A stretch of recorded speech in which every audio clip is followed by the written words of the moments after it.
Frankenstein, or the Modern Prometheus. Letter 1. To Mrs. Saville, England, St. Petersburg, December 11th, 1700s. You will rejoice to hear that no disaster has accompanied the commencement of this enterprise which you have regarded with such evil forebodings. I arrived here yesterday, and my first task is to assure my dear sister of my welfare, and increasing confidence in the success of my undertaking. I am already far north of London, and as I walk in the streets of Petersburg, I feel a cold northern breeze play upon my cheeks, which braces my nerves and fills me with delight. Do you understand this feeling? This breeze, which has traveled from the regions towards which I am advancing, gives me a foretaste of those icy climes.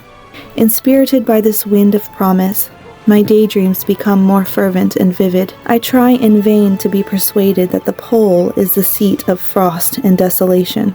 It ever presents itself to my imagination as the region of beauty and delight. There, Margaret, the sun is forever visible, its broad disk just skirting the horizon, and diffusing a perpetual splendor. There, for with your leave, my sister, I will put some trust in preceding navigators. There snow and frost are banished, and sailing over a calm sea, we may be wafted to a land surpassing in wonders, and in beauty every region hitherto discovered on the habitable globe. Its productions and features may be without example, as the phenomena of the heavenly bodies undoubtedly are in those undiscovered solitudes. What may not be expected in a country of eternal light? I may there discover the wondrous power which attracts the needle, and may regulate 1,000 celestial observations that require only this voyage to render their seeming eccentricities consistent forever. I shall satiate my ardent curiosity with the sight of a part of the world never before visited, and may tread a land never before imprinted by the foot of man.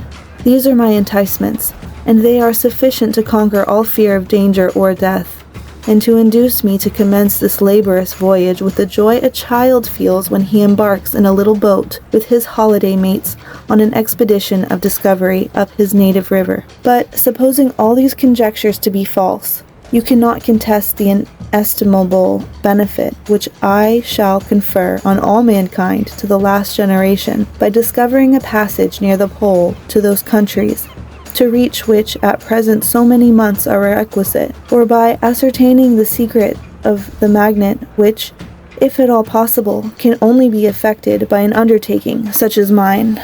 These reflections have dispelled the agitation with which I began my letter, and I feel my heart glow with an enthusiasm which elevates me to heaven, for nothing contributes so much to tranquilize the mind as a steady purpose, a point on which the soul may fix its intellectual eye. This expedition has been the favorite dream of my early years. I have read with ardor the accounts of the various voyages which have been made in the prospect of arriving at the North Pacific Ocean through the seas which surround the pole. You may remember that a history of all the voyages made for purposes of discovery composed the whole of our good Uncle Thomas's library.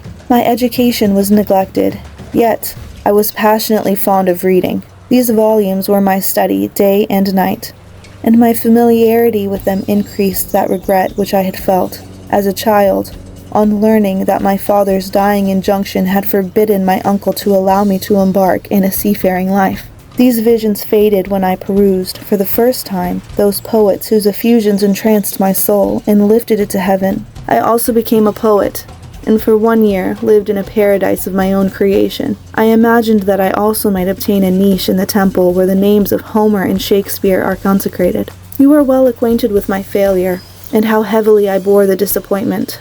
But just at that time I inherited the fortune of my cousin, and my thoughts were returned into the channel of their earlier bent. 6 years have passed since I resolved on my present undertaking. I can, even now, remember the hour from which I dedicated myself to this great enterprise. I commenced by inuring my body to hardship. I accompanied the whale fishers on several expeditions in the North Sea. I voluntarily endured cold, famine, thirst, and want of sleep. I often worked harder than the common sailors during the day, and devoted my nights to the study of mathematics, the theory of medicine, and those branches of physical science from which a naval adventurer might derive the greatest practical advantage. Twice I actually hired myself as an undermate in a Greenland whaler, and acquitted myself to admiration. I must own I felt a little proud when my captain offered me the second dignity in the vessel, and entreated me to remain with the greatest earnestness. So valuable did he consider my services. And now, dear Margaret, do I not deserve to accomplish some great purpose? My life might have been passed in ease and luxury, but I preferred glory to every enticement that wealth placed in my path. Oh, that some encouraging voice would answer in the affirmative. My courage and my resolution is firm, but my hopes fluctuate, and my spirits are often depressed. I am about to proceed on a long and difficult voyage, the emergencies of which will demand all my fortitude. I am required not only to raise the spirits of others, but sometimes to sustain my own, when theirs are failing. This is the most favorable period for traveling in Russia. They fly quickly over the snow in their sledges. The motion is pleasant, and in my opinion, far more agreeable than that of an English stagecoach. The cold is not excessive if you are wrapped in furs, a dress which I have already adopted, for there is a great difference between walking the deck and remaining seated motionless for hours, when no exercise prevents the blood from actually freezing in your veins. I have no ambition to lose my life on the post road between St. Petersburg and Archangel. I shall depart for the latter town in a fortnight or 3 weeks, and my intention is to hire a ship there, which can easily be done by paying the insurance for the owner, and to engage as many sailors as I think necessary among those who are accustomed to the whale fishing. I do not intend to sail until the month of June, and when shall I return? Ah, dear sister, how can I answer this question?